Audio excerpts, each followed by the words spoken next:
दागे गए हैं।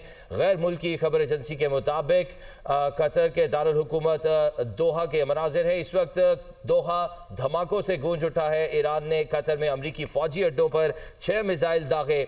ईरान ने न सिर्फ कतर बल्कि इराक में भी अमरीकी अहदाफ को निशाना बनाया। कतर ने फ़ज़ाई हदूद आर्जी तौर पर बंद कर दी है।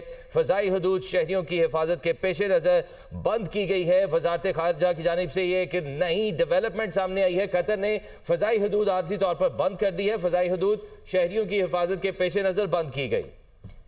जी हाँ, बिल्कुल। कतर के दारुल हुकूमत दोहा में धमाका सुना गया है।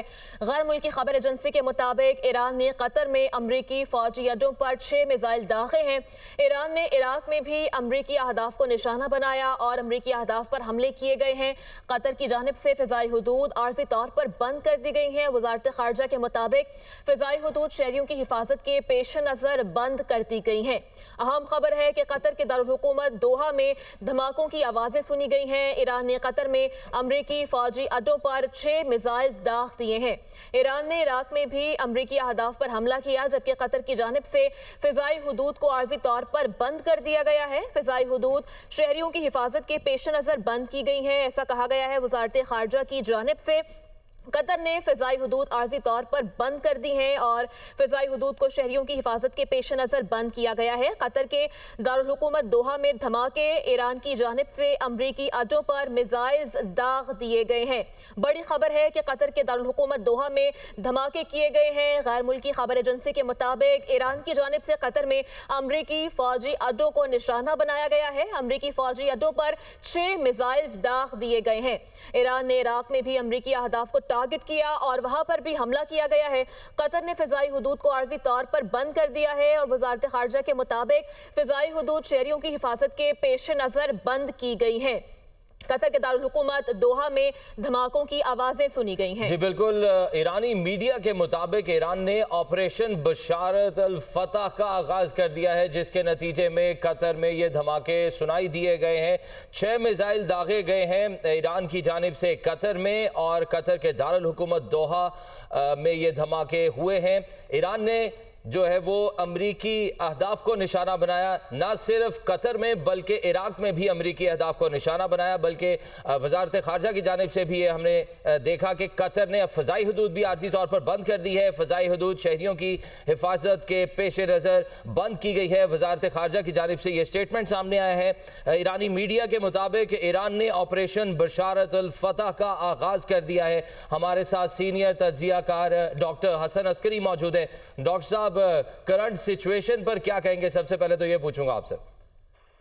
देखिए, अगर ये जो हमलों की खबर आ रही है, कतर पे कार्रवाई हुई है, कुछ इराक के अंदर कार्रवाई हुई है, तो इसका मतलब तो यही है कि ये जंग अब फैल रही है। और क्योंकि कतर में सेंट्रल कमांड, अमेरिका की सेंट्रल कमांड का हेडक्वार्टर है और इराक में भी कुछ अमेरिकन फोर्सेस मौजूद हैं, तो इससे ना सिर्फ अमेरिकी फोर्सेस इफेक्ट होती हैं, बल्कि जो मुकामी ममालिक हैं, यानी कतर है या इराक है या और बाकी ममालिक में भी अमेरिकी फोर्सेस मौजूद हैं, अगर वो टारगेट होती हैं तो इसका मतलब ये है कि उन ममालिक से भी ताल्लुकात में मसाइल पैदा होंगे और अमेरिका इसका जाहिर है फिर जवाब देगा, जिसका मतलब ये है कि जो मामलात हैं वो उसके बिगड़ने के इम्कानात जो हैं वो बढ़ते हुए नज़र आते हैं। इन वाक़यात की जब तफासील हमारे पास आएंगी तो उसके बाद हमें मुकम्मल तौर पर अंदाज़ा होगा कि बिल्कुल, उसके बाद हमें मुकम्मल तौर पर अंदाज़ा होगा। डॉक्टर साहब, इस पर भी चाहूँगा, हम तो अभी बात कर रहे थे कि आबना हरमज़ में जो तेल की रसाई है उसमें कीमतों में और वहाँ पर सबोताज करने की कोशिश, और वहाँ पर ये तो एक नया पेंडोरास बॉक्स खुल गया है कि ईरान ने अभी कतर नहीं सिर्फ इराक पर भी अमरीकी अहदाफ को निशाना बनाया।